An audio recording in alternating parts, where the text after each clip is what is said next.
Insights, solutions, and networking all come together at RSA Conference. Join a global cybersecurity community at rsaconference.com/ITSPmag24. Hello, everybody. We're ready for another 7 minutes on ITSP Magazine with a new short brand story. Today, I'm joined by Brooke Motta. She's the CEO and co-founder of RAD Security, a company that aims to be the ultimate source of truth for cloud breaches by creating unique behavioral fingerprints and detecting material changes in the environment. Thanks for joining us, Brooke. Thanks so much for having me. And let's kick it off straight away. What are organizations facing today in terms of challenges that you want to highlight and get them to maybe think about how to address that problem differently? Yeah, sure. So cloud native development is one of the biggest threats facing security teams today. Over the past few years, we've seen lots of folks implementing Kubernetes and containerized environments. And a lot of organizations are struggling to figure out what's happening with the infrastructure teams. There's a skills gap in terms of understanding what's happening. And 90% of organizations with Kubernetes and containerized environments had a breach last year. And so we're starting to see more and more challenges like the XZ vulnerability emerging as a result of malicious attackers identifying attack paths into containerized and cloud native environments. And what are the teams doing today that maybe either distract them from getting a handle on this, or is it the tooling? Is it the processes? Kind of shed a little more light on that for me. Yeah, sure. So one of the challenges is waiting for signatures to be developed or waiting for a CVE to be created to help remediate these challenges. Another is the lack of understanding when it comes to detecting and responding to infrastructure threats that are new and more complicated than what we've seen in the past. And so those are both two really new things that I think a lot of security teams are struggling to wrap their arms around. And when you mention infrastructure, can you give us a scenario, an example of something there? Yeah, sure. I mean, the XZ vulnerability is actually a really good one. It's a really good example of a threat that's emerged very recently. And, you know, what you're doing a lot of times is waiting for a CVE to be created in order to remediate that sort of vulnerability. But what RAD's doing differently, if you don't mind me getting into that, is we're shifting to identifying anomalous behavior as a way to sort of identify threats sooner. And the way that we're doing it is through fingerprinting to detect what known good behavior is in order to identify drift from that known good behavior.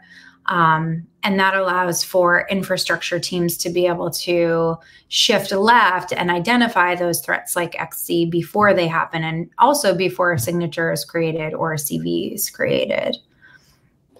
So how does this fit into an existing CI/CD pipeline or a build process so teams can actually take advantage of it? Yeah, sure. So we have one customer, which is an insurance company, that actually has it as a requirement that RAD be implemented in all environments before Kubernetes ever gets deployed. So that's one way that organizations are creating internal policy to make sure that they are secure. Another is to make sure that you're notified when drift does happen and drift from known good behavior. And so if we can get to the threat early, we feel that we're putting security teams, and our customers do too, in a much better position. And I want to go back to the drift, which starts with, in order to recognize drift, you have to know where the good starts. So how do you help customers get that first initial view? Yeah, so good question. We do that by fingerprinting each application and maintaining that fingerprint.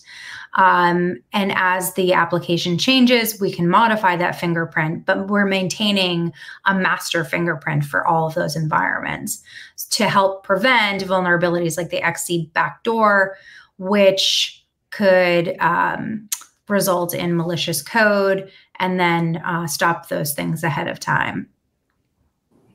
And what's the outcome your customers are experiencing? Well, there's go ahead. Oh, go ahead. No, you can go. Well, I was just wondering, is it a ability to innovate faster, the ability to release faster? Is it less burnout on the team? I don't know, any outcomes that you can share would be great.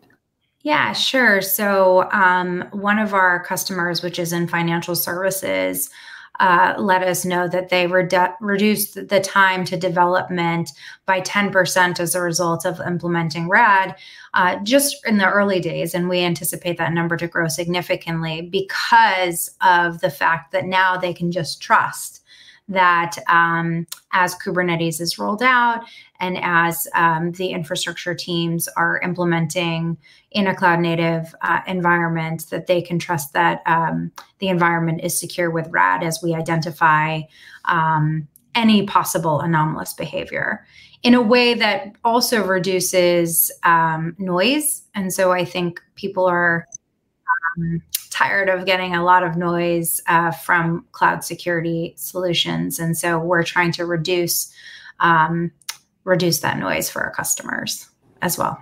Yeah. Good visibility, less noise, better actions. I love it. Exactly. And the actions part is important to point out because I think there's a lot of vendors out there that are talking about problems and not necessarily helping their customers with solutions. And so RAD is really mindful of that and making sure that with our response actions in our platform, our customers can get to remediation pretty quickly. Very good. 1 second. How can they find you? We're at rad.security or find me on LinkedIn, Brooke Motta. Perfect. And we'll see you at RSA conference as well. Thank you, Brooke. Thanks so much. That's been 7 minutes on ITSP Magazine. Thank you, everybody. Insights, solutions, and networking all come together at RSA Conference.